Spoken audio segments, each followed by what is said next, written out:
Rated M for mature. I remember when I was a kid, and every kid loves dinosaurs, and you would always be like, oh, I love a velociraptor, I love a brontosaurus, right?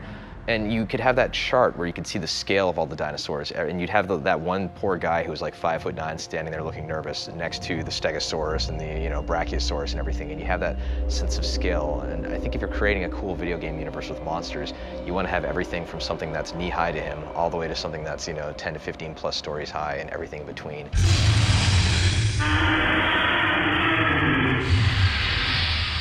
The initial backstory for the Locust was that they were these creatures that came in the night, ghost-like creatures, skeleton, and they would steal children.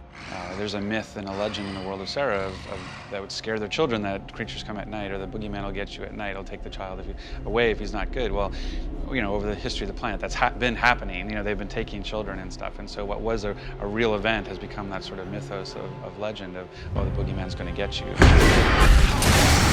In Gears 2, we're going underground, and it was an opportunity to bring in some of these newer baddies, right? One of the key changes that we have this time around, which actually affected how we balance the game, is the fact that the Locust have a lot more hit reactions.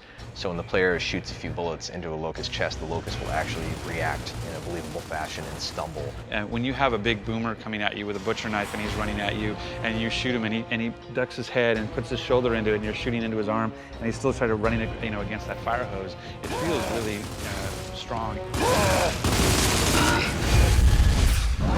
I'd say the biggest thing is we have expanded our AI family by quite a bit. There's lots of different creature types, and there's lots of new ways that the creature types interact with each other. For example, there's a new guy called the Cantus. They have the ability to revive downed teammates on their side, so if you shoot down a Locust but don't finish him, he can bring him back to life from across the battlefield. If you're in a fight with one of these Cantus guys and you ignore him, you're just fighting the front guys, they're just going to keep coming back. And if you do enough damage to him, he'll actually spawn tickers to go after you and try to distract you while he does other things. I love the tickers. The tickers are my new favorite enemy. It's sort of like a moving, walking landmine. Tickers! Their whole purpose is kamikaze, so they just kind of scurry around and hide until they see you, and then they'll just charge you, and once they get close to you, they kind of like, flex their muscles on their back and blow up this bomb that's on their back. So.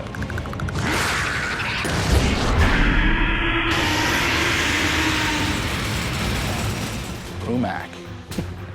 Giant monster with guns. It was the first creature I saw for Gears of War back when I started. He's seen multiple iterations. We have him in Gears 2 now, where his armor is off. We've got versions with his armor on. He's got weapons. He doesn't have weapons. Talk about iconic creatures.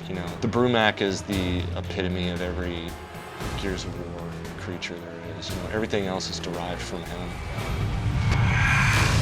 Blood mounts are really cool. One of the most difficult creatures that you'll encounter in the single-player game. He's crazy, they kind of walk on their hands, and they've got these crazy weapon feet.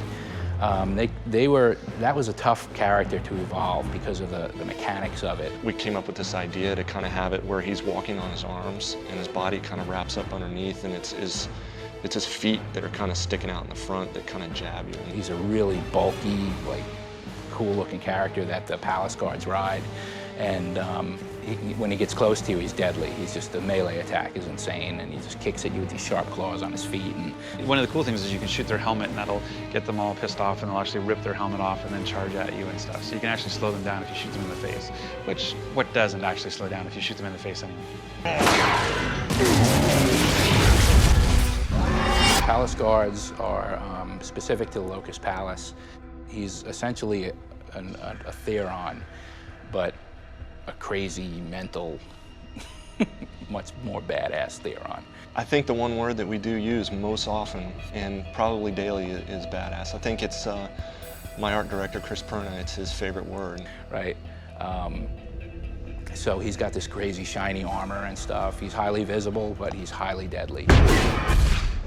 Scourge is the new big bad, as we like to call them, in Gears 2, and he's the Locust higher-up, kind of high priest kind of character.